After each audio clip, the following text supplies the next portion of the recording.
축복하고 감사합니다. 인사합니다. 씨앗이라는 동요가 있습니다. 씨를 뿌려요. 꼭꼭 물을 주었죠. 하룻밤 이틀밤 쉬 뽀드득 싹이 났어요. 싹 싹이 났어요. 또 물을 주었죠. 하룻밤 이틀밤 뽀로롱 꽃이 피었네요. 이게 씨앗이라는 시의 동요입니다. 성도 여러분, 오늘은 어린이 주일이고 다음 세대는 이와 같이 씨앗과 같습니다. 이 씨앗들은 큰 나무가 될 가능성이 있습니다. 물론 어린이들은 우리 자녀들을 뜻합니다. 하지만 부모 앞에서는 70이든 80이든 90이든 30이든 40이든 모두 자녀인 것이죠. 그래서 우리 하나님께서는 우리 다음 세대 어린이 주일을 맞이하여 우리 자녀들을 씨앗으로 보고 계시고 또 이 자녀들에게 우리 주님께서 주시는 것이 있는데 그것이 바로 가능성과 잠재력이라는 것입니다. 28절 말씀을 다 같이 읽습니다. 하나님은 그들에게 복을 주시며 하나님이 그들에게 뭘 주셨다고 말씀합니까? 복을 주셨다. 여기 이 그들은 아담과 하와를 의미하고 온 인류를 대표합니다. 또한 아담과 하와 이후에 태어나는 모든 남성과 여자들 또 우리 자녀를 뜻하는 것이죠. 하나님께서 이 말씀 그대로 표현한다면 온 인류에게 아니 남자와 여자에게 아니 하나님의 자녀들에게 더 깊이 들어간다면 바로 다음 세대의 자녀들에게 하나님은 복을 주셨다라는 것입니다. 우리 아이들은 태어날 때부터 하나님이 복을 주면서 태어나게 하셨다는 것입니다. 우리 아이들이 잘났든 못났든 지혜가 있든 없든 모자라든 모자라지 않든 상관없이 이 땅에 태어날 때는 하나님께서 모든 아이들에게는 모든 사람들에게는 하나님이 복을 주었다는 것입니다. 그 복이 무엇이냐 봤더니 히브리어로 뜻이 유익한 능력을 부여하다, 성공과 번역의 능력을 부여하다. 이것은 바로 잠재력을 의미하는 것이죠. 복된 인생을 살 수 있도록 이 땅에서 의미 없이 사는 것이 아니라 복된 인생을 살 수 있도록 하나님께서 우리 자녀 세대들을 그냥 보낸 것이 아니라 우리 저와 여러분을 하나님이 우리에게 그냥 보내는 것이 아니라 복을 주면서 보냈다는 것입니다. 우리 아이들은 복받은 사람이고 여러분들도 복받은 사람이라고 할 수가 있다라는 것입니다.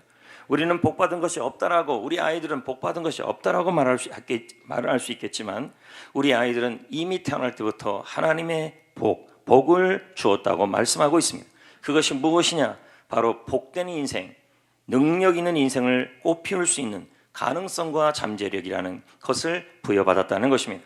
사전에 보면 이 가능성은 앞으로 발전하거나 성장할 수 있는 잠재력을 의미하고 또 이 잠재력이란 겉으로는 드러나지 않지만 숨겨져 있는 힘을 의미합니다. 그러므로 특히 오늘은 어린이 주일이니까 우리 아이들은 어떻든 여러분들 그 아이들을 바라볼 때 문제아도 있을 것이며 아픈 아이도 있을 것이고 뒤처지는 아이도 있을 것이며 잘난 아이도 있을 것이지만 모든 아이들은 모두 다 하나님께서 이 땅에 보낼 때 다 복을 주었다는 것입니다. 잠재력을 주었다라는 것입니다. 가능성을 주었다라는 것입니다. 들풀 박사 강병하 교수님은 31년 동안 들풀을 찾아 헤맸습니다. 그가 들풀을 만난 들풀 종류수만 해도 가지수만 해도 77만 가지입니다. 자동차 5대나 바꾸었고 돌산을 구르며 그리고 벌에 쏘이며 독사에 물리며 1700여 종의 들풀의 종류를 7000점의 종자를 채취했고 직접 촬영한 들풀 사진만 30만 종이 넘었다고 합니다. 강병하 교수님은 의미 있는 말을 합니다. 엄밀한 의미에서 잡초는 없다. 밀밭에 벼가 나면 잡초가 되고 보리밭에 밀이 나면 잡초가 된다. 상황과 자리에 따라 잡초가 되는 것이다. 산삼도 원래는 잡초였다. 이것은 무엇을 의미하는 것이냐면 우리 자녀들도 잡초가 없다라는 것입니다. 모두 산삼이 될 수 있는 가능성, 복된 인생이 될 수 있는 잠재력이 모두 있다라는 것입니다. 왜 이런 말씀을 할 수 있냐면 하나님이 남자 여자를 만드시고 자녀 세대가 그 위에 태어나서 남자와 여자로 태어날 때마다 우리 하나님께서는 남자와 여자에게 그들에게 복을 주며 이르시되, 이 말은 남자와 여자 모든 자녀 세대는 하나님이 복을 주었다, 가능성을 주었다, 그리고 잠재력을 주었다라는 것입니다. 그럼 어떤 가능성과 어떤 잠재력이냐? 28절 말씀을 볼까요? 읽어볼까요? 시작. 생육하고 번성하여. 네, 복을 주었다는 단어는 번성할 능력이 있다, 번영할 능력이 있다, 성공할 능력이 있다, 그런 뜻입니다. 그러면 그러한 가능성을 우리 다음 세대에게, 자녀 세대에게 하나님께서 주셨는데 그 가능성이 무엇으로 나타나냐 봤더니 생육과 번성으로 나타난다는 것입니다. 그러므로 우리 아이들은, 여러분, 우리 자녀 세대들은 모두 생육하고 번성할 가능성이 있다라는 말입니다. 이 생육이라는 단어의 뜻은 기름진 땅에서 햇볕을 충분히 받아 잘 자란 나무가 열매가 주렁주렁 열리는 상태를 의미합니다. 그러므로 생육이라는 단어는 우리 자녀들이 가능성이 있는데, 어떤 가능성이 있냐면 열매를 맺을 가능성이 우리 아이들한테 있다라는 것입니다. 그리고 번성이라는 단어의 뜻은 맺어진 그 열매를 광주리에, 자루에 넘치도록 수확하는 의미를 번성이라고 설명할 수 있는 것입니다.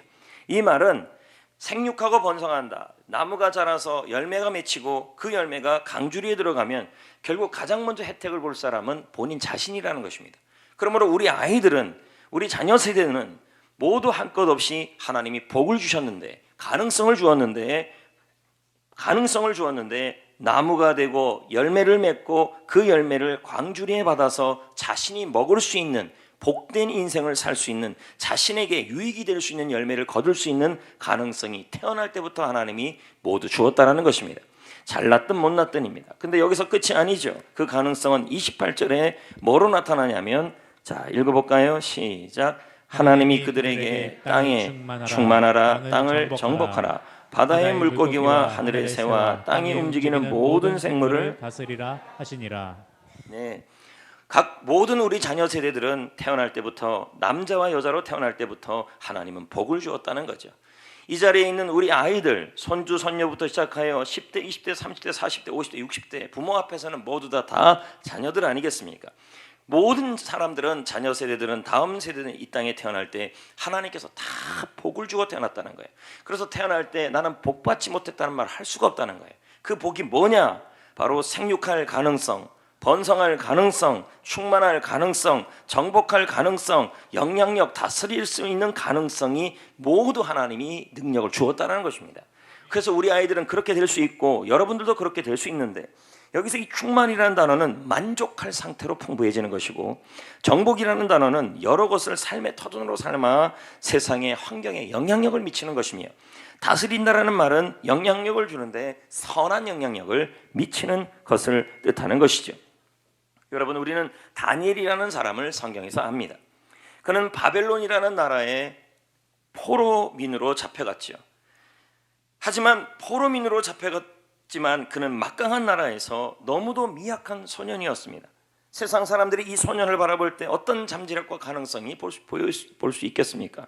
그러나 하나님은 모든 사람들에게, 모든 인류에게, 아니 모든 자녀 세대에게 주님은 약속하고 있습니다. 내가 너희에게, 모든 그들에게, 남자와 여자에게 복을 주어 이르시되, 내가 모든 남자와 여자, 잘났든 못났든 상관없이 모든 자녀 세대에게는 하나님께서 큰 가능성을 복으로 다 주었다라는 것입니다. 이 미약한 포로 소년 다니엘 역시도 하나님께서는 생육하고 열매 맺고 번성하며 열매를 강주리에 담고 충만하여 만족할 상태로 가득가득 풍부하게 누리고 정복하여 주위 환경을 복되게 하며 다스리며 영향력을 끼칠 가능성을 하나님이 이 다니엘에게 포로소년이었지만 주었던 것입니다. 그는 세상 권력 앞에 믿음을 지켰고 바벨론의 산진 문물 앞에서도 하나님의 말씀으로 믿음을 지키며 살아갔습니다.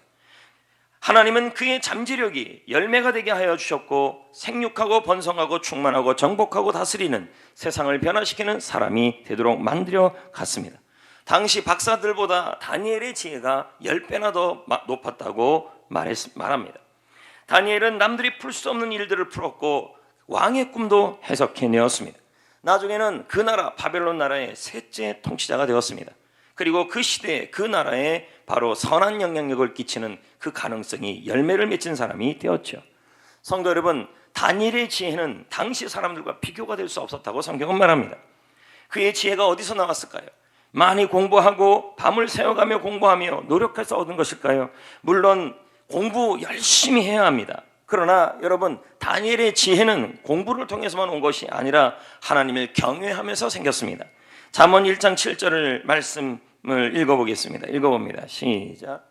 를 경외하는 것이 지식의 근본이거늘. 네, 다니엘의 지식은 어디서 나왔냐면 하나님을 경외할 때 나왔다는 것입니다. 우리는 우리 아이들이 중간고사, 기말고사 또 학기 시험들이 오면 모두 교회를 안 나오고 주일날 턱 가서 공부를 하는 친구들이 있습니다. 물론 그런 친구들은 지식적으로는 얻어낼 수는 있겠습니다. 그러나 여러분, 지혜는 얻을 수 없는 것입니다. 지혜는 하나님을 경외할 때, 하나님을 믿을 때, 하나님을 잘 섬길 때 생기는 것입니다. 다니엘은 그 잠재력이 표현된 것이죠. 이번 달 행복한 사람에 보면 배영만 코미디언이 등장합니다. 여러분, 배영만 씨는 태어날 때 부모님이 그 배영만의 씨의 얼굴을 보면서 무슨 생각을 했을까요?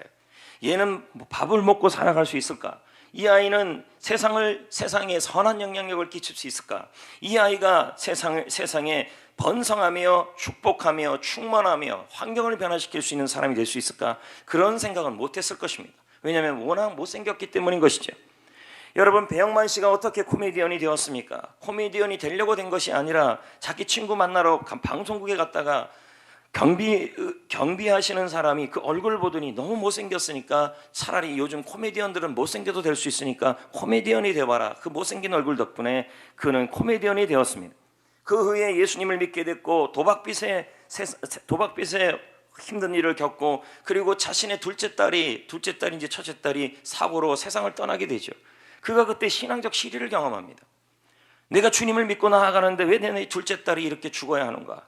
거기다가 후두함을 겪으면서 그 모든 상황을 겪으면서 그는 그의 삶 속에 그대로 망한 것이 아니었다는 것입니다.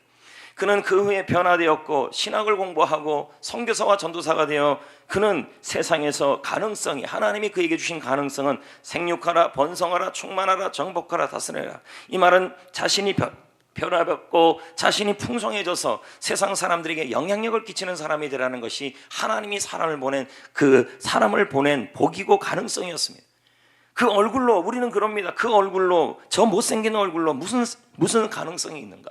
그러나 아니라는 겁니다. 우리 아이가 모자라든 상관없이, 잘났든 잘나지 않든 상관없이, 문제하든 상관없이 모든 자녀들은 태어날 때부터, 여러분들은 태어날 때부터 하나님이 모두 다 복을 주셨습니다. 그 복이 뭐냐? 바로 가능성이었다는 것입니다. 그 가능성이 뭐냐? 바로 생육하고 번성하고 충만하고 정복하고 다스리라. 이 말은 세상을 변화시키고 세상에 선한 영향력을 끼칠 수 있는 자녀로 살 수 있던 가능성을 의 아이에게 줬다는 것입니다. 배영만 씨는 그 가능성이 꽃을 피운 것이죠. 예전에 기도 인생 저자인 유태영 박사에 대한 이야기를 했습니다. 두메산골 찢어지는 가난한 농부의 아들로 태어났죠. 태어났을 때 이 유태영 박사는 생각했을 것입니다. 모셈의 아들로 태어나, 그리고 종의 아들로 태어나, 가난한 농부의 아들로 태어나, 찢어지게 가난한 가정에서 태어나 내 같은 사람에게는 무슨 세상을 변화시키는 영향력이 나타날까? 생육하고 번성하고 충만하고 정복하고 다스리라. 세상의 환경을 복되게 하고 세상 사람들을 유익하게 하며 자신도 행복해지는 그 하나님의 가능성이 나에게는 없을 것이다. 나는 저주받은 인생이라고 생각했을 것입니다. 그러다가 초등학교 5학년 때 처음 예수님을 믿게 되었고, 그는 그때부터 지금까지 새벽마다 하나님께 기도를 하는 일을 게을리하지 않았다 그럽니다. 성도 여러분, 하나님은 두메산골 머슴의 아들이든 강남 그 좋은 곳에서 태어나든 모든 자녀들에게는 태어날 때부터 다 복을 주셨습니다. 하나님이 복을 주어 이르시되 모든 사람에게 복을 주 이르시되, 그러므로 우리는 태어날 때부터 다 소유적인 복은 아니더라도 태어날 때부터 하나님께서 생육하고 번성하고 충만하고 정복할 수 있는 가능성이라는 잠재력이라는 복을 우리 모두는 다 받고 태어난 사람들입니다. 할렐루야. 그는 어려서부터 농촌을 잘 살게 하고 싶은 꿈을 품었습니다. 그 꿈을 잃지 않고 기도했습니다. 덴마크, 이스라엘로 유학을 갔고 4년 만에 박사 학위를 받습니다. 동양인 최초로 벵구리온 대학의 히브리 대학의 교수가 되었고, 청와대에 와서 초대 새마을 운동을 담당했죠. 대통령을 도왔죠. 가난한 모슴의 아들이 세상을 변화시키고 대한민국의 농촌을 바꾸고 1970년대 60년대에 새마을 운동을 할 수 있는 사람이 되었던 것이었습니다. 누가 당시 이 모세의 아들이 이런 일을 한다라고 상상이나 했겠습니까? 여러분, 우리는 모르는 것입니다. 중요한 것은 모든 사람은 태어날 때부터 우리 자녀, 특히 어린이집, 여러분이 지금 데리고 있는 이 자녀들, 10살, 초등학교, 중학교, 유치원, 그리고 고등학교, 대학교, 결혼한 자녀이든 누구나 상관없이 자녀는 다 자녀인 것입니다. 부모 앞에서는. 그렇다면 그 모든 자녀는, 아니 모든 우리들은 이 땅에 태어날 때부터 하나님은 다 복을 주셨습니다. 가능성을 주셨습니다. 잠재력을 주셨습니다. 그래서 그것이 열매로 나타나고 남들이 먹고 남들이 누리고 영향력을 끼칠 수 있는 사람이 되도록 하나님은 계획하고 있었다는 것입니다. 우리는 의미 없이 이 땅에 오지 않았다는 것입니다. 우리 아이들도 못생겨든 잘생기든 병들든 문제가 아니든 상관없이 하나님은 이 아이들을 모두 의미 없이 보낸 게 아니라는 것입니다. 그러므로 이 아이들을 잘 관리하고 잘 돌봐야 하는 것입니다. 그 이유가 뭔지 아십니까? 성경에서 하나님은 우리 자녀들을 뭐라고 비유하고 있냐면 모두 다 씨로 비유하고 있습니다. 자, 보겠습니다. 하나님이 아브라함을 축복할 때 그의 자녀들을 뭐라고 표현하고 있냐면 자녀라는 단어를 안 써요. 읽어봅시다. 창세기 22장 시작. 내가 내게 큰 복을 주고 내 씨가 크게 번성하여 하늘의 별과 같고 바닷가의 모래와 같게 하리니 내 씨가 그 대적의 성문을 차지하리라. 우리는 지금 17절까지 읽었습니다. 이거 굉장히 창세기 1장 28절과 유사해요. 번성하라, 모래같이 되어라, 충만하라. 맞잖아요. 대적의 성문을 차지하라, 다스리라. 맞지 않습니까? 그럼 우리 18절도 한번 읽어봅시다. 또 내 씨라고 나와요. 다 같이요. 시작. 또 내 씨를 말미암아 천하 만민이 복을 받으리니 이는 내가 나의 말을 준행하였음이니라 하셨다 하니라. 내 씨라는 말은 결국 게라, 뜻은 자손, 자녀를 의미하는 것이죠. 천하 만민이 복을 받는다는 말은 이건 뭐예요? 충만하고 정복하여 세상을 바꾸는 모습을 의미하는 것입니다. 창세기 22장 17, 18절이 창세기 1장 28절과 유사하다는 거예요. 지금요. 믿음의 조상에게 또 한 번의 말을 하는 거죠. 여기서 이 씨라는 단어에 자녀를 비유하고 있다는 것입니다. 이 말은 우리 자녀들이, 아니 우리들이, 넓은 의미는 우리지만 좁은 의미는 우리 자녀 세대들을 하나님은 씨로 보고 있다는 겁니다. 여러분, 씨는 가능성이 있는 것입니다. 씨는 잠재력이 있습니다. 너무 초라하고 너무 약하지만 싹을 내고 꽃을 피우고 열매를 맺고 그리고 나무가 되고 그 열매가 주위에 퍼져나가고 그 씨앗이 퍼져나갈 수 있는 잠재력과 가능성이 바로 이 씨에 있는 것입니다. 그래서 하나님이 창세기 1장 28절에 남자 여자를 만드시고 그들에게 복을 주시고 그 복이라는 단어 앞에 축복하다는 단어 외에 번성할 능력을 부여하다, 가능성을 부여하다, 그 의미를 이렇게 부여한 겁니다. 여러분, 우리는 자녀뿐만 아니라 우리는 예수 그리스도를 믿고 모두 하나님의 자녀가 또 되었습니다. 그러므로 우리는 예수를 믿는 여러분에게도 예수를 믿을 때 여러분, 하나님이 여러분에게 복을 주셨습니다. 그 복이 뭐냐면 잠재력과 가능성이라는 거예요. 세상을 변화시키고 세상을 바꿀 수 있는 가능성이 여러분에게 있다는 겁니다. 더 중요한 것은 이 씨라는 것은 그냥 두면은 절대로 꽃을 피울 수가 없습니다. 근데 이 씨를 어떻게 해야 되냐면 열매를 맺기 위해서는 심고 거름과 물을 주고, 맞잖아요. 거기다가 그냥 밭이 아니라 어떤 밭이어야 돼요? 밭을 맨 밭, 기름진 밭, 그런 밭에다가 관리를 잘하지 않으면 이 잠재력과 가능성이 씨가 나무와 열매와 꽃이 될 수 없다라는 것입니다. 결국 이런 것입니다. 우리 자녀들에게는 크게 번성할 가능성도 있어요. 여러분의 자녀가, 비록 여러분의 자녀가 배영만같이 생겨도, 그러나 여러분 아무리 생각해도 메뚜기도 자식도 개도 고슴도치도 자기 자녀는 다 이쁘다 그러지 않습니까? 배영만 씨가 태어나도 분명히 배영만 씨 어머니는 배영만 씨가 이뻤을 것입니다. 그럼 물어봐야 알겠지만요, 여러분. 어떻든 여러분, 그 배영만 씨로 태어나든 뭐 장동건으로 태어나든 아니면 우리 아이가 태어날 때부터 너무 아프든 아프지 않든 뭐가 나든 뭐가 나지 않든 어떻든 이 땅에 온 아이들은 다 씨앗이에요. 이 아이들은 가능성이 있다라는 거예요. 씨앗이 잠재력이 되어서 주변을 변화시키고 주위를 행복하게 하고 유익하게 할 가능성이 있다는 거예요. 그래서 그 가능성이 뭐가 되어야 되냐면 열매가 되고 꽃이 되고, 꽃을 피우려면 반드시 관리가 필요하고 돌봄이 필요하다는 것입니다. 똑같은 씨앗도요, 심지 않고 물을 주지 않고 거름을 주지 않고 좋은 밭에 심지 않으면 그 씨앗은 3,000년이 지나도 자라지 않아요. 마찬가지 아닙니까? 파라오 피라미드 안에 3,000년 된 씨앗이 있지 않았습니까? 그 씨앗이 3,000년이 되어도 씨앗을 심지 않고 기름진 밭에 심지 않고 거름과 물을 주지 않으면 안 자라요. 우리도 마찬가지라는 거예요. 여러분이 하나님이 태어날 때부터 여러분에게 생육하고 번성하고 충만하고 정복하고 다스려서 세상을 유익하게 하고 주위 환경을 행복하게 하고 크게 번성할 가능성을 다 줬지만 여전히 연세가 60이 되고 70이 되고 50이 되고 40이 됐는데도 계속 씨앗으로만 있는 분들도 있어요. 우리는 씨앗이 아니라 이제 꽃도 되고 열매도 되도록 우리 자녀 세대를, 아니 70, 80이 넘은 어른 세대를 알지라도 자녀가 40, 50이 돼도 여전히 자녀이기에 내 자녀를 향하여 그 자녀의 씨앗이 씨로 끝나는 것이 아니라 가능성과 잠재력으로 있는 것이 아니라 그 가능성과 잠재력이 꽃을 피우게 해야 한다는 거죠. 우리 예전에 생활기록부에 그런 말이 있잖아요. 저 아이는 머리는 좋으나 공부를 안 합니다. 그 말이 얼마나 많았습니까? 저 아이는 품행이 단정하고 바르지만 영 공부를 안 합니다. 다 가능성이 있다는 말이에요. 이 말은요. 또 얘기 나눠보면 다 뭐라 그럽니까? 초등학교 때 다 반장하고 부반장하고 줄반장하고 다 했다 그러지 않습니까? 이 말은 초등학교 때까지는 다 가능성이 있었다는 얘기예요. 근데 그게 꽃이 안 되었다는 얘기죠. 저는 오늘 말씀을 준비하면서 에슐리 박의 책을 읽었습니다. 그 책 제목이 오늘 설교 제목이에요. 자녀의 가능성을 믿어라. 이 말은 뭘까요? 하나님이 자녀를 이 땅에 보냈다는 거죠. 하나님이 그들에게 복을 주어 이르시되, 하나님이 남자와 여자에게 복을 주었다. 복이란 말은 가능성을 주었다는 거예요. 이걸 믿으라는 얘기예요. 이 아이가 키가 작든 건강하든 얼굴이 잘생기든 얼굴이 못생기든 성격이 모났든 모났지 않든 상관없이 하나님이 주신 가능성을 믿으라는 거죠. 그래서 에슐리 박사가 그의 책에서 이렇게 말해요. 한 생명이 시작. 한 생명이 태어나는 순간 하나님의 꿈이 그 생명과 함께 이 땅에 도착한다. 어느 누구도 목적 없이 태어나는 사람은 없다.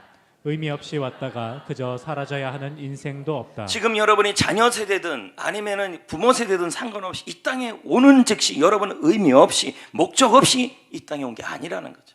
하나님이 다 복을 주고 보냈다는 거죠. 그 복이 뭐냐? 바로 하나님의 꿈이지만 좀 더 설명한다면 생육하고 번성하고 충만하고 정복하고 다스릴 수 있는, 이 말은 이 땅에 선한 영향력을 끼칠 수 있는 그러한 가능성과 잠재력을 하나님이 다 태어날 때마다 다 줬다는 얘기죠.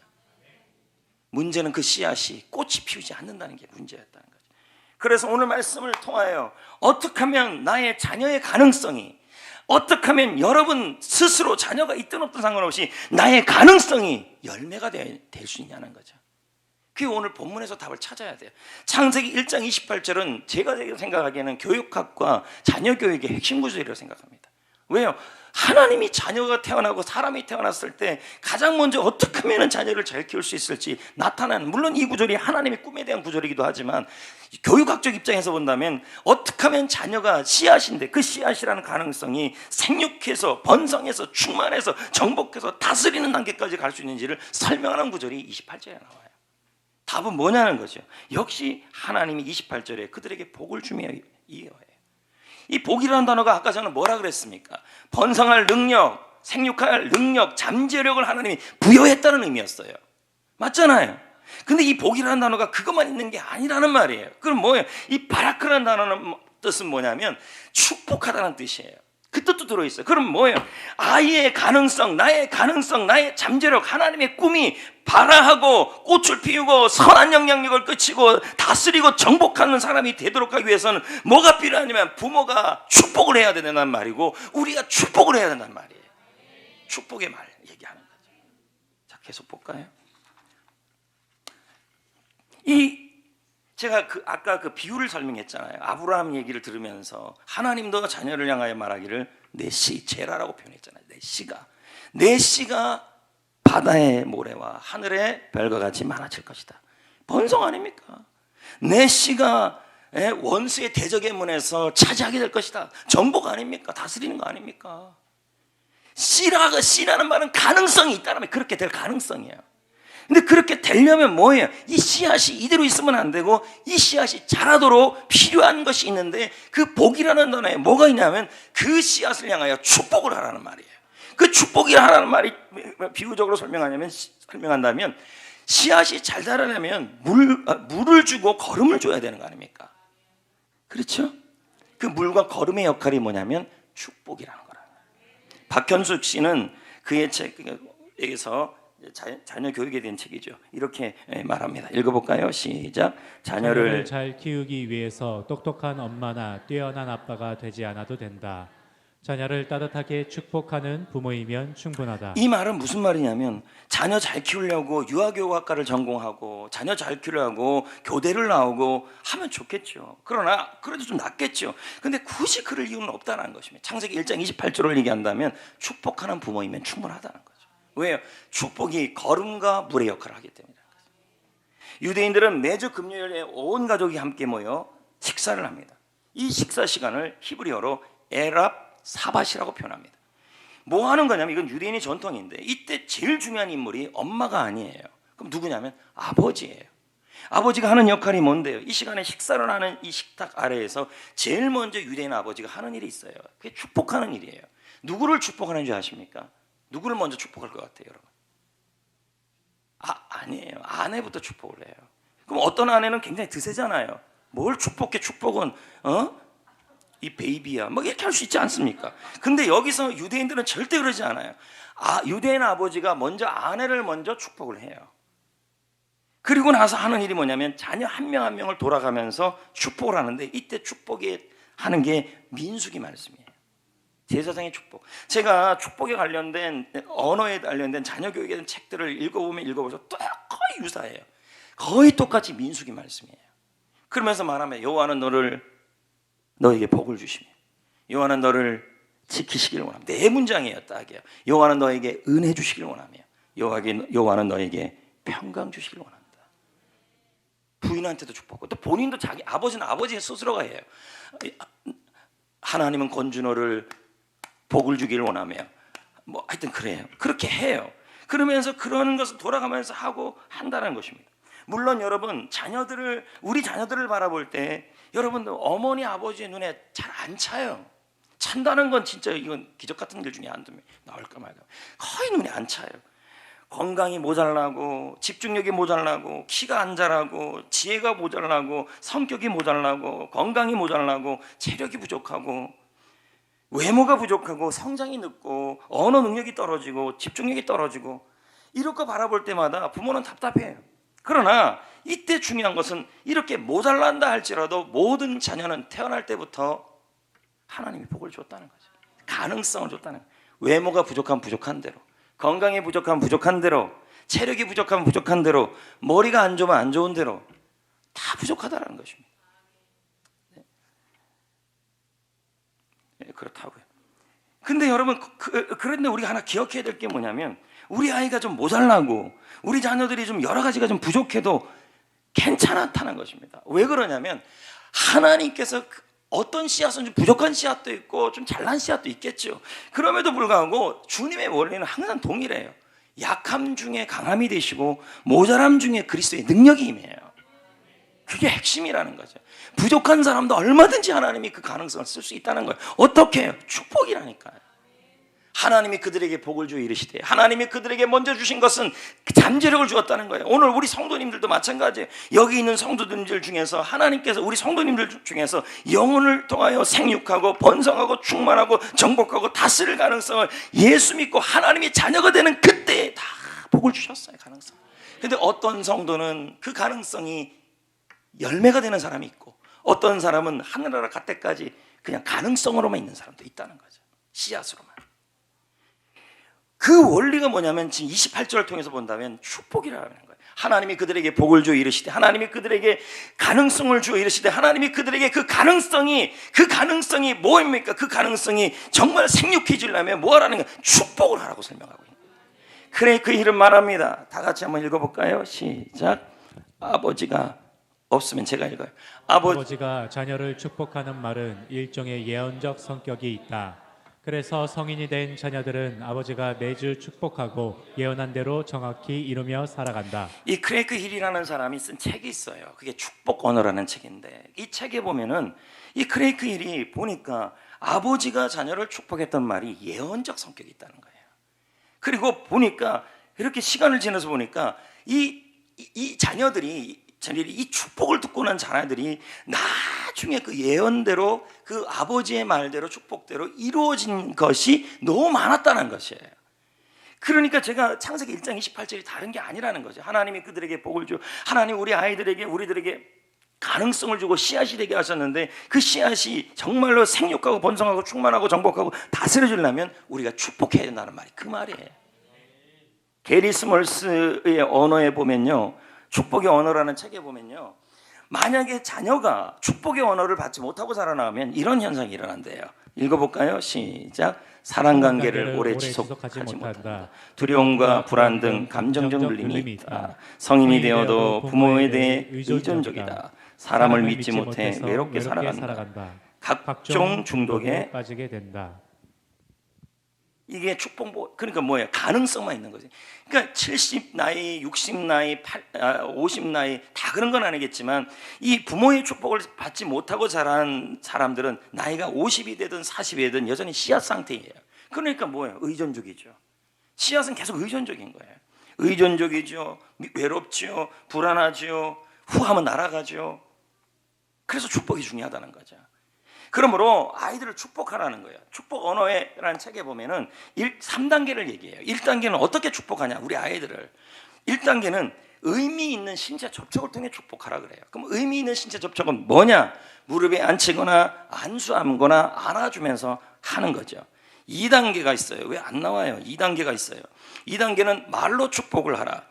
이 말은 민수기 6장 24절 26절의 축복을 가지고 말씀을 축복하라는 것입니다. 그래서 이 축복은 4가지 축복인데 이렇게 축복하면 돼요. 4가지. 하나님은 나에게 복을 줄 것이다. 하나님은 어렵지 않아요. 동사만 바꾸면 돼요. 하나님 다 똑같아요. 그 뒤에 하나님은 너에게 복을 줄 것이다. 민수기 6장 24절 26절까지의 말씀이 보면 좀 길어요. 하나님이 그 얼굴을 향하여 드서 은혜 베푸길 원하며 하나님은 그 얼굴을 비추다 이렇게 하면 또 헷갈려요. 그러니까 간단하게 동사만 기억하라는 거예요. 복을 줄 것이다, 지켜줄 것이다, 은혜 줄 것이다, 평강 줄 것이다. 이렇게 이게 4가지를 쓰라는 것입니다. 등교할 때, 잠들기, 아침에 일어날 때, 물론 이렇게 축복해도 당장 안 자랄 수 있습니다. 그러나 맞지요. 씨앗이 갑자기 열매가 맺히는 건 아니지 않습니까? 시간이 걸리지 않습니까? 3단계는 뭐냐면 축복받는 아이의 미래를 생각하며 상상하면서 믿음으로 축복하라는 것입니다. 성도 여러분, 코로나19의 상황은 정말 자녀 키우기가 어려운 상황이죠. 이럴 때일수록 자녀 키우기가 어렵다고만 말하면 안 된다는 거예요. 왜요? 아무리 코로나19의 상황이 힘들어도요, 모세 부모님만큼 자녀 키우기가 어렵습니까? 제 말은 모세 부모님은 이집트의 포로에서 먹을 거 그 칠갑선 노래 그 있잖아요. 상급목초 모르겠어요. 뿌리 먹고 그렇게 살진 않잖아요. 우리는요. 뭔지 모르겠네요. 상급목초 그런 노래가 있는데 기억이 안 나요, 여러분. 그걸 볶여다 갖고 먹는 그 시절은 아니지 않습니까? 지금이야. 아무리 코로나 상황이 어려워도. 그런데 모세 시대의 부모님이 모세를 키우기는 더더욱 어려웠어요. 왜요? 사내 아이가 태어나면 다 죽이래요. 그런 상황에서 자녀를 키웠어요, 모세 부모는. 상황이 어려워도 우리는 뭘 해야 되냐면 하나님 말씀 그대로 우리 아이는 하나님의 가능성이 있다. 하나님 주신 가능성이 있다. 그걸 믿으셔야 돼요. 그리고 그 아이를 축복해야 돼요. 뭐라고 축복해야 되냐면 하나님은 너에게 복을 주길 원하고, 하나님은 너를 지키시길 원하고, 하나님은 너에게 은혜 주길 원하고, 하나님은 너에게 평강 주길 원한다. 홍민기 목사님이 이 자녀 교육에 대한 책을 쓰셨는데 그 책에서 이 구절을 얘기를 했어요. 제가 읽어볼게요. 부모의 말에는 자녀의 생명을 살리는 힘이 있다. 부모의 말로 인해 자녀를 훌륭하게 만들 수 있다. 그래서 자녀에 대한 축복권을 부모에게 주었다. 부모의 축복은 자녀의 인생을 변화시킨다. 그러니까 축복을 많이 받고 자란 자녀들이 확실하게 생육하고 번성하고 충만하고 정복하고 다스리는 아이가 된다는 거예요. 그러나 어렸을 때부터 부모님들에게 그런 것들을 많이 받지 못했다면 여전히 지금 씨앗 상태에 있는 분도 있을 것이고, 그리고 축복을 받다 안 받다 받다 안 받다 했던 아이들은 아마 꽃 정도 피우려고 새싹 정도 피울 정도 있을 거라는 거죠. 성도 여러분, 저는 한번 생각해 봤습니다. 코로나19 물론 가정들도 힘들지만 교회들도 지금 힘든 상황이죠. 지난주 교회 돌봄 연구소 소장님과 전화 통화를 잠깐 했어요. 했더니 이 소장님은 현재 이제 세미나들이 없으니까 뭐 주유소 알바를 해야 될 상황까지 처해졌더라고요. 너무 마음이 아프더라고요. 왜냐하면 세미나가 필요하니까. 상반기 교회 관련 세미나들이 모두 교회들이 다 취소한다는 거예요. 왜냐 물어봤더니 예배드리기도 어려운데, 예배드리러 사람 모으기도 어려운데 무슨 세미나라는 거예요. 무슨 컨퍼런스고. 교회 건강성을 추구할 수 있는 시도를 못하는 상황이라는 거예요. 셀 모임은 아예 방학하거나 취소된 교회가 허다했고, 셀 모임 보고서는 조차는 올라오지 못하는 상황이었던 것이었습니다. 이러면서 서로 대화를 나누면서 이런 얘기를 했습니다. 이런 상황에서 그동안 본질을 잡고 훈련된 교회와 그렇지 않고 프로그램 중심으로 돌아갔던 교회, 숫자 채우려고 했던 교회는 확실히 이런 상황에 차이가 나타날 거라는 거죠.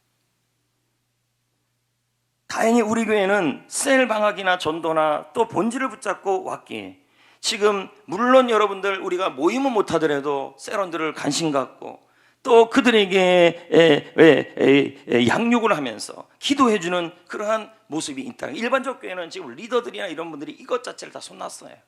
근데 우리는 그 손을 안 놨어요. 왜요? 본질을 잡고 그동안 해왔던 훈련들이 되어 있었기 때문에. 모임 보고서들이 또 올라오고 있었고.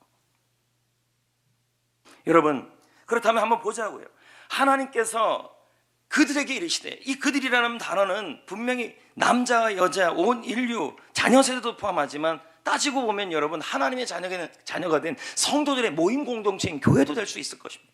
하나님이 지금도 이 교회를 향하여 이렇게 말하는 것입니다. 복을 주며 이르시되, 지금 하나님이 이 땅의 모든 교회를 향하여 말씀하시기를 가능성을 다 주셨다는 거예요. 어떤 가능성이요? 생육하고 번성하고 충만하고 정복하고 다스릴 가능성이 이 교회들 가운데 있다는 것입니다. 그렇게 나타날 수 있다는 거예요. 그 가능성이 나타나기 위해 교회들마다 생육하고 영혼을 구원하고 번성하며 번식하며 정복하고 다스리며 하나님 나라를 이루며 제자되는 그 일들이 일어나려면 어떻게 되냐면 제일 중요한 건 뭐냐면 자녀교육 이 말씀으로 연관시켜 본다면 뭐냐, 그 가능성이, 교회의 가능성이 번성함으로 다스림으로 나타나려면 역시 교인들과 성도들의 입에 축복과 믿음의 말이 있어야 된다는 거예요. 불가능하다, 안 된다, 방법이 없다, 교회는 더욱 힘들 것이다, 이건 축복의 언어가 아니라는 거죠. 하나님이 그들에게 복을 주어 이르시되, 이걸 교회다가 넣을 수도 있다는 거예요. 하나님이 성전교회에게 복을 주어 이르시되, 아니면 하나님이 이 땅의 모든 교회에게 복을 주어 이르시되, 하나님이 이 땅의 모든 교회에게 생육하고 번성하고 충만하고 정복하고 다스릴 가능성을 주어 이르시되, 그 가능성이 나타나려면 성도들끼리 서로서로 축복하여라, 이 말이에요. 거름과 물을 주라는 말이에요. 우리 교회는 한국교회, 하나님이 우리 교회를 사용할 것이다. 우리가 그간 계속 외쳤던 말 아닙니까? 우리 교회는 한국교회 모델 교회가 될 것이다. 하나님은 우리 교회를 축복할 것이다. 안 되는 상황에서 되게 하실 것이다. 그래서 이걸 붙들어야 된다는 거죠. 특히 민수기 말씀을 서로서로 축복해야 돼요. 하나님은 집사님을 복을 주시고 지키시며 은혜 주시며 평강 주십니다. 여러분, 우리는 축복하는 사람이 되어야 합니다. 그래야 우리 교회가 지금 이 코로나 상황에서 어떤 교회가 살아남고 어떤 교회가 살아남는 정도가 아니라 번성하고 부흥되고, 어떤 교회는 이 코로나 상황에서 점점 도태돼서 쓰러져 있고 가능성으로만 남아있던 교회들도 있을 것입니다. 그러기 위해서 그 가능성이 부흥으로 바뀌기 위해서는 성도들의 입술이 서로서로 우리가 모두 축복의 언어가 되어야 된다는 거죠. 마태복음 10장 12, 13절에 말합니다. 그 집에 들어가면 평안하기를 빌라. 그 집이 이에 합당하면 너희 빈 평안이 거기 임한다. 만일 합당하지 않으면 그 평안이 너에게 돌아올 것이다. 우리가 자녀를 축복하면 하나님의 축복이 임하고, 우리가 교회를 축복하고 성도를 축복하면 그 축복이 교회에 임하고, 하지만 우리가 빈 축복이 그 사람들에게 합당하지 아니하면 그 축복이 여러분에게 온 것입니다. 그러므로 여러분, 무엇을 줄 때 물론 마키아토도 카라멜 카라멜 마키아토든 카페 모카든 하여튼 그것도 주는 것도 중요하지만 여러분 주세요. 먹을 테니까요. 근데 그것도 중요하지만 또 중요한 것은 서로 간에 정말 주어야 될 것은 번성한 교회가 되려면, 생육하는 교회가 되려면, 영혼이 구원되는 교회가 되려면, 살아 움직이는 교회가 되려면, 할렐루야, 서로 축복을 해줘야 된다는 거죠. 주는 자가 받게 되게 돼 있어요. 누가복음 6장 38절에 뭐라고 합니까? 주라 그리하면 줄 것이다. 후이되어 누르고 흔들어 넘치도록 너에게 안겨주리라. 우리가 축복을 주면 교회에다 줘서 뭐합니까? 여러분, 교회가 복을 받아야, 교회가 생육하고 번성하고 충만하고 정복하여 그 가능성의 씨앗이 발화되어야만 여러분들도 행복해지고 여러분들도 복을 누리게 되는 거 아니겠습니까? 좋은 날, 축복의 날은 자신이나 자녀나 교회가 다 보기를 원한다면 우리가 좋은 말이 아니라 축복의 말을, 축복을 많이 해야 된다는 거죠. 배전 3장 10절, 좋은 날 보기를 원하는 자는 혀를 금하여 악한 말을 그쳐라. 톰 브라운은 말합니다. 다 같이 읽어볼까요? 시작. 당신의 말은 당신의 미래에 대한 약속을 약속이 담고 있다. 현재 당신의 삶은 과거 당신이 했던 말의 결과이다. 왜냐하면 말이 내 인생의 항로를 결정하기 때문이다. 그럼 이제 어떻게 해야 되냐는 거예요. 베드로서 3장 9절에 복을 빌라, 축복해 주라는 거예요. 너희는 이를 위해 부르심을 받았나니 이는 복을 유업으로 이어받게 하려 함이라. 저는 이 복이 소유적인 의미만 지금 얘기하는 게 아니에요. 물론 열매를 얻으니까 복이겠죠. 그러나 가능성이 생육하고 번성하고 충만하고 정복하고 다스리는 것이 만개한 게 복이에요. 그게 일어나야 된다는 거예요. 성도들끼리, 자녀들을 향하여, 특히 우리 다음 세대를 향하여, 이 자리에 연세가 한 90, 70, 80 되신 분도 계실 것입니다. 그러면 우리 자녀 세대들은 이미 결혼해서 자녀까지 냈는데 이 자녀들에게 무슨 말을 할 수 있을까? 아니죠, 여러분. 하나님의 원리는 분명해요. 그 가능성이, 지금 나의 자녀들의 가능성이 생육하고 번성하고 충만하고 정복하고 다스리는 것까지 만개하여 피어오르려면은 역시 아버지와 어머니의 복이에요. 축복의 언어예요. 계속 해줘야 돼요. 그래서 홍장빈 선교사는 책에서 말합니다. 부모가 축복하면 하나님이 복을 주신다. 하늘과 땅의 복이 임하는 가장 확실한 방법은 부모가 축복하는 것이다. 반대로 가족이 서로 비난하면 복이 임하지 않고 일이 풀리지 않는다.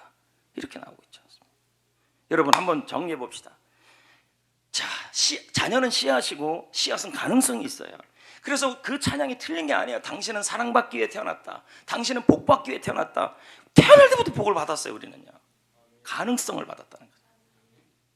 그런데 그 가능성이라는 씨앗이 우리 아이들이 이렇게 생육하고 번성해서 쫙 다스리는 단계까지 가려면 첫째는 뭐냐면 해가 비쳐야 돼요. 근데 해는 비쳐요. 왜요? 여호와 하나님이 해라 그랬어요. 시편 84편 11절에요. 그러면 해는 비쳐요. 계속 복 주고 은혜 주고 평강 주고 지켜주시려고 하나님은 계속 마태복음 7장에 보면 악인과 의인과 상관없이 모든 사람들이 하나님이 은혜를 베푼다 그랬어요.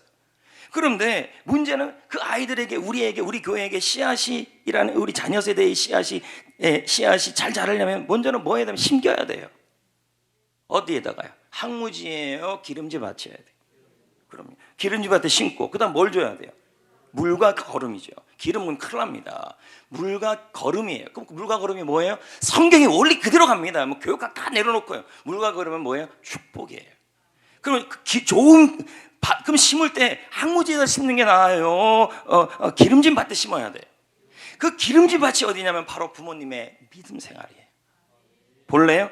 다윗의 자손들이 왜 그렇게 하나님이 그 자손을 축복하고 형통케 하고 보존하고 지켰냐면 다윗 때문이라고 계속 나와요. 그게. 자, 볼까요? 역대하 21장 7절, 이사야 37장 35절 두 절이 나오죠. 네?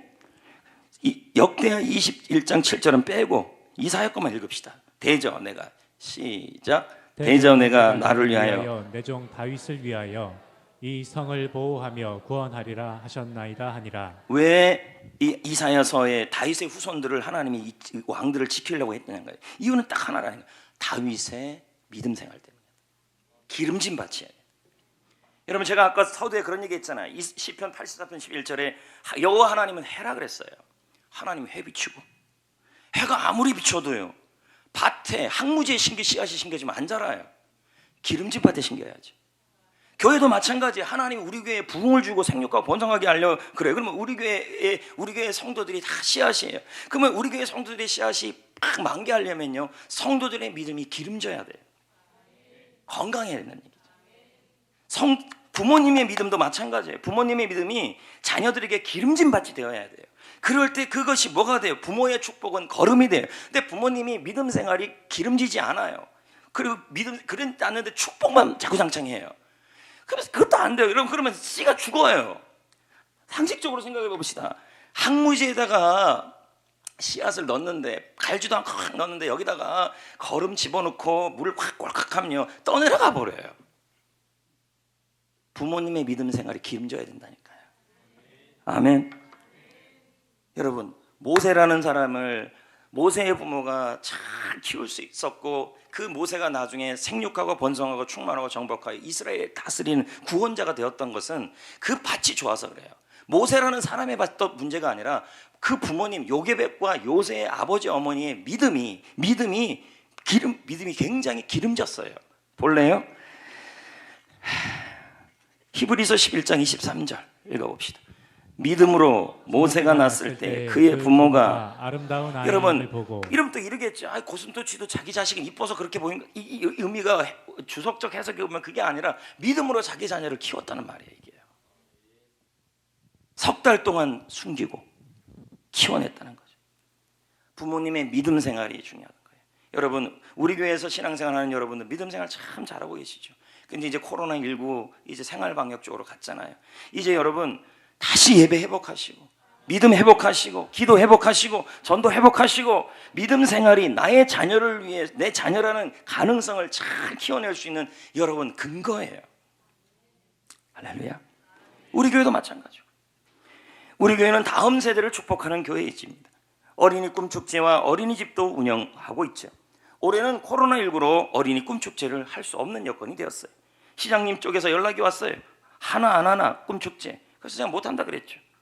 현재 진행되고 있는 이쪽에 드림센터에는 키즈랜드가 있습니다. 저 키즈랜드 안 하면요, 소그룹 룸이요 몇 개 생기는지 몰라요. 그렇다고요. 뭐 아깝다는 그런 의미 절대 아닌 거예요. 지금요. 다음 세대와 복음을 위해서 저 키즈랜드를 개방해 갈 겁니다. 이번 목요일 날 모든 정글집하고 다 들어온다 그러더라고요.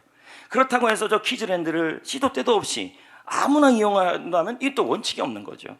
시간도 있고 연령 제한도 있어요. 그렇다고 6학년 애들이 들어와서 놀 수는 없잖아요, 여러분. 안 그래요? 그래서 준비 중에 있습니다. 지하 본당은 청소년 쉼터 항해자를 위해서 인테리어가 진행됐습니다. 지금은 끝나고 한번 좀 내려가 보시면 제가 원하는 모습이 지금 되고 있어요. 이렇게 계단식으로 아이들이 거기서 누울 수 있게끔. 가구도 제일 많이 신경 쓴 것이 바로 거기에요. 여기저기 이제 다음 세대 쪽이었습니다. 물론 지금 여기 2층 끝나고 한번 가보십시오. 의자 들어왔는데요. 의자 우리 어르신들 거기 앉는다고요. 세상 그렇게 편안한 의자가 없어요. 한번 가서 앉았다가 인증사진 좀 찍어보세요. 그리고 또 그 의자가 밑에 끌릴까봐 롤라 다 다는 의자로, 왜 어르신들을 땡기기 힘들다고 또 의견들이 있어서 하나부터 열까지 다 신경 쓴 거죠. 3층 유아실 역시 새로 꾸밀 겁니다. 저기 유아실, 수유실. 근데 저것을 유아실이라고 하지 않고 자모 예배실 이런 말도 있지만 그냥 한글말로 좀 바꾸려고요. 앞으로는요. 엄마, 아빠 빼고요. 왜? 아빠가 저기 들어갈 이유는 없잖아요. 엄마, 아빠 예배실 이렇게 하려고요. 왜요? 예배 드려야 되잖아요. 대답을 안 하시네요, 여러분들. 엄마, 아빠가 잘못 얘기했어요, 여러분. 엄마, 아이 예배실. 한국말로 좀 바꿔 합니다. 이제 드림센터는 거의 마무리되어 갑니다. 이것은 해피코스와 이곳은 각종 셀 모임과 문화공연을 이용될 겁니다. 3층에는 인조잔디를 모두 깔아서 거기서 이름을 해피가든이라는 이름을 지어서 해갈 겁니다. 1층 식당은 공연을 할 수 있도록 무대를 꾸몄지만 평상시에는 이쪽에 있는 의자와 식탁과 다른 의자와 식탁을 거기다 올려놓을 겁니다. 그리고 키즈랜드 옆쪽에 창문 쪽에도 별개로 또 산뜻한 식탁과 의자로 바꿀 것이며, 전체적으로 식탁과 중앙에는 식탁과 그렇게 할 겁니다. 이게 설명해서 뭔 말인지 잘 못 알아듣나요? 어쨌든 그렇습니다. 하여튼 세 종류의 가구가 들어간다 보시면 돼요. 알겠어요? 이쪽에? 네. 그리고 여기도 그렇다고. 네. 지금 내가 말 똑바로 하고 있는 건지 모르겠네. 지금은 본당 인테리어가 진행되고 있습니다. 다시 말씀드리지만 예배당이 아니에요. 여기를 지금 건들 수는 없어요. 이것까지 건드렸다가는 감당이 안 돼서 그런 것입니다. 지하 봉침실은 노인대학과 청소년들을 위한 컴퓨터실로, 지하 휴게실은 청소년 쉼터로 1층 로비와 복도도 새롭게 전부 조명과 다 바꿀 것입니다. 지금 현 식당은 인테리어를 다시 해서 새가족실과 경로식당으로 식탁과 의자를 모두 좋은 걸로 다 바꿀 것입니다. 2층 로비와 3층 로비도 다 할 것이고 페인트와 조명을 모두 다 멋진 것으로 바뀌어갈 겁니다. 그리고 현 식당 뒤에 쪽을 SL나무 가든이라는 이름을 지어서 거기에서 어르신들이 쉴 수 있도록 가든을 만들어 보려고 합니다. 이 모든 일을 위해 하나님은 은혜를 많이 주셨습니다. 좋은 사람들을 많이 만나게 하시고 돕는 손길도 많이 만나게 하여 주셨습니다. 특히 지난주에 폐기물 처리로 너무 고민을 하고 있고 그 처리값도 만만치가 않았었습니다. 성도님 한 가정이 헌신으로 그 폐기물 전체를 그렇게 은혜로 헌신되었습니다. 그냥 무료로요. 너무 감사합니다. 저는 이 모든 일이 주님의 일이고 다음 세대를 위한 일이기에 그래서 최선을 다하고 기도하고 있습니다. 어느 날은 하루 종일 쉴 새 없이 사람을 만나 상의하고 대화도 합니다. 어떨 때는 무기력해지고 어떨 때는 기뻐지기도 합니다. 왜요? 예산의 한계 때문에 그렇습니다. 왜요? 제가 그렇게 사람 많이 만날 이유가 없습니다. 돈만 많으면요. 근데 많이 만나는 이유는 어떻게 하면 좀 더 질 좋고 저렴한 곳을 찾는 거예요. 그렇다고 해서 자꾸 빚만 지면 안 되잖아요. 교회가요. 또 드림센터를 하면서 추가 공사들이 자꾸 생기니까 예산이 자꾸 글로 가게 되었었습니다. 그래서 본당 인테리어는 적은 예산에서 진행해야 했습니다. 그래도 퀄리티를 낮출 수는 없었습니다. 여러분이 아시는지 모르시는지 모르시겠죠. 가구 선정을 위해서 저는 가구 사장님과 만난 횟수가 수십 번이 넘습니다. 가격을 좀 더 낮추고 좋은 가구를 선정하기 위해서. 여러분, 제가 카탈로그 보는 체질입니까? 보지 않는 체질입니까? 체질이 안 보는 체질입니다. 그러나 그 두꺼운 카탈로그 4권을 가구 4권을 그 카탈로그를 그걸 내가 몇 시간을 며칠을 봤다니까. 아무거나 막 들어올 수 없으니까. 그리고 가격 흥정하고 적게 이것밖에 못 줍니다. 더 주십시오. 못 주겠는데요. 막 이렇게 하면서. 저는 카탈로그 보는 걸 시간 낭비라고 여기는 사람이었습니다. 근데 이 일을 그렇게 볼 수 없었어요. 왜? 이거 가구 하나 결정내면은 계속이니까요. 또 주님의 일이고.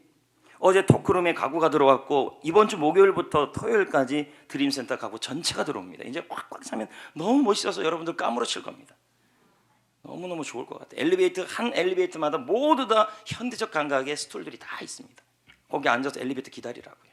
근데 또 금방 오더라고요. 엘리베이터가요. 쉴 새 없이. 제가 보니까요. 드림센터는 마무리되어 가지만 혹시라도 성도님들과 다음 세대와 영혼 구원에 불편이 없도록 하기 위해서 저는 계속 아침 저녁으로 돌아보면서 이거 왜 안 됐어요? 저 선은 왜 저렇게 됐어요? 계속 제가 부탁을 하고 있습니다.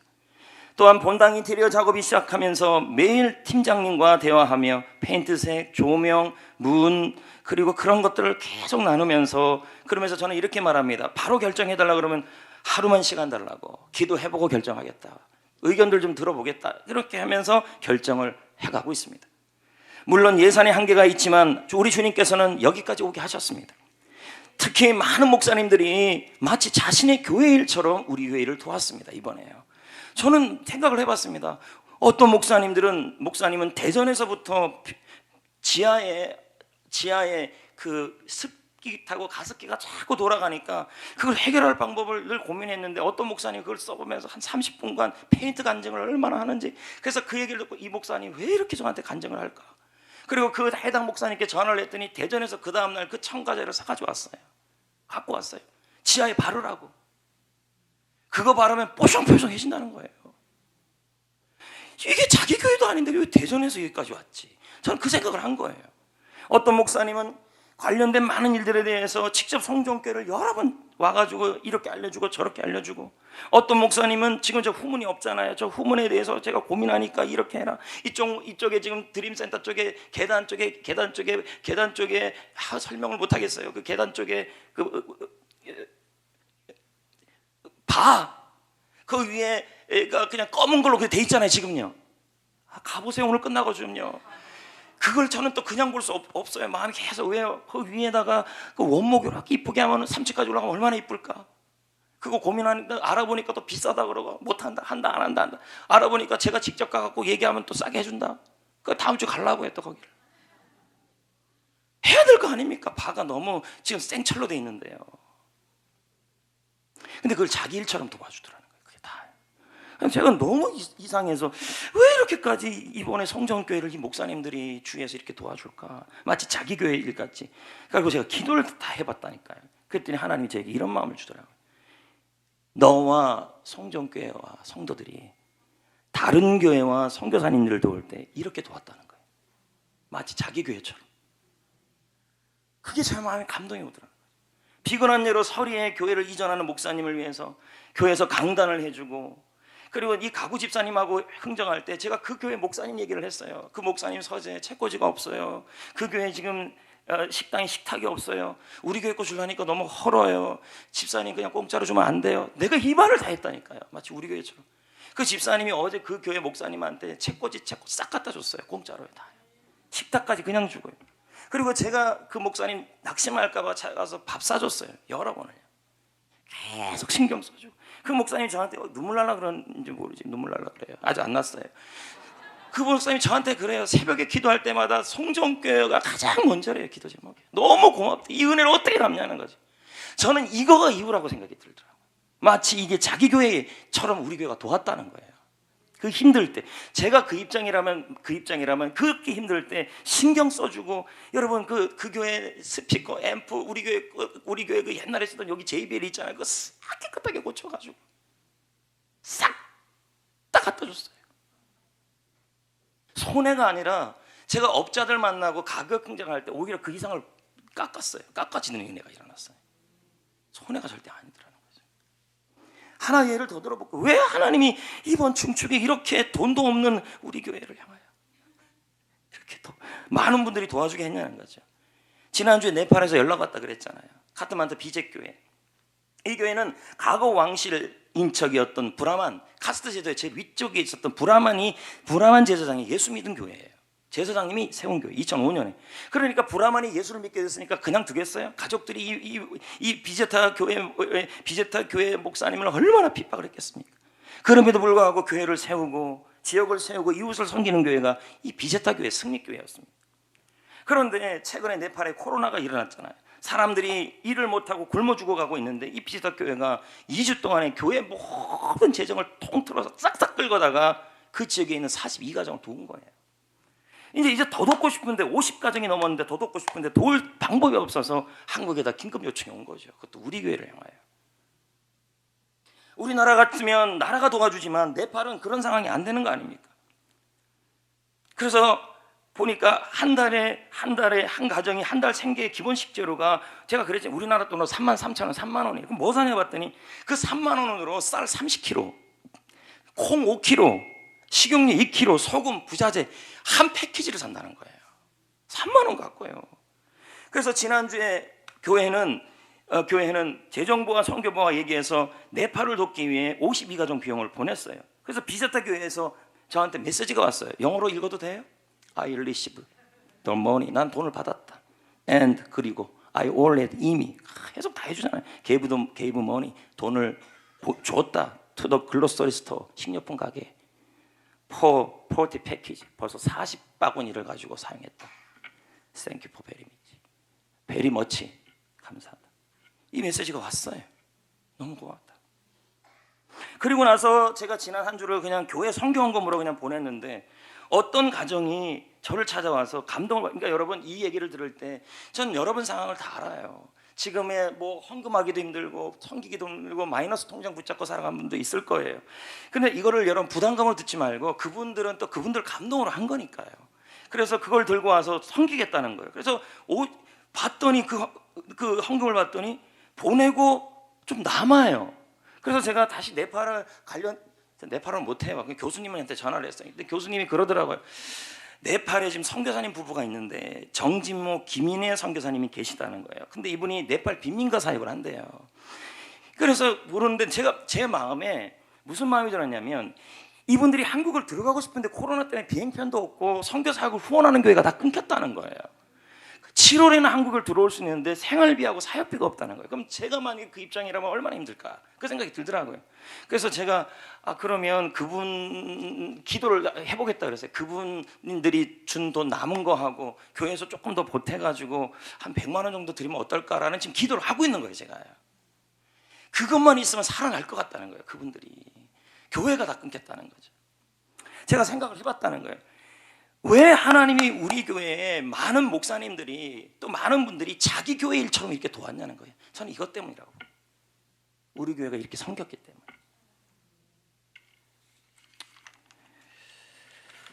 여러분, 교회 증축 여러분의 눈에 다 안 찰 수 있어요.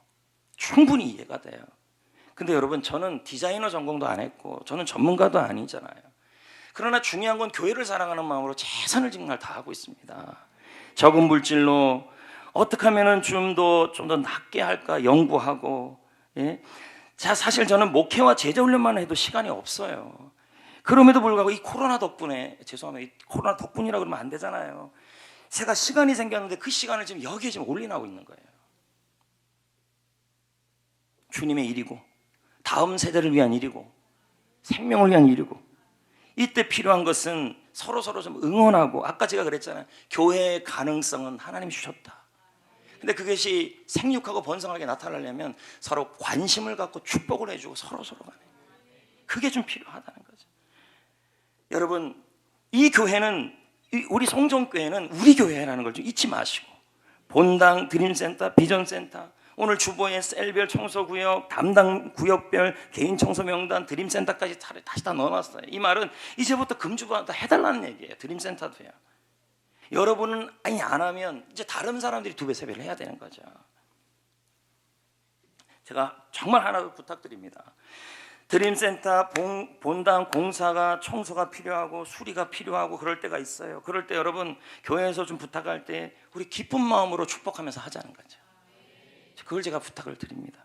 그리고 몸이 좀 힘들고 아픈 분들은 와서 응원이라도 좀 해주시면 그것이 서로에게 큰 힘이 되는 것입니다. 이제 말씀을 맺겠습니다. 하나님은 우리 자녀들을, 우리 교회를, 여러분을 태어날 때부터 어린이 주일을 기점으로 뿐만 아니라 이날 우리가 말씀 전하는 것은 하나님이 태어날 때부터 복을 주셨다, 가능성을 주셨다는 거죠. 그 가능성이 복이 되고 생육하고 번성하고 충만하고 정복하고 다스리는 것으로 되기 위해서, 우리 교회도 우리 다음 세대도 그렇게 되기 위해서, 씨앗으로 멈추지 않고 그렇게 되기 위해서 우리가 할 일은 뭐냐면 축복하고, 그리고 좋은 밭으로 믿음 생활 잘 하셔서 우리 아이들을 위해 멋진 교회를 만들어 봅시다.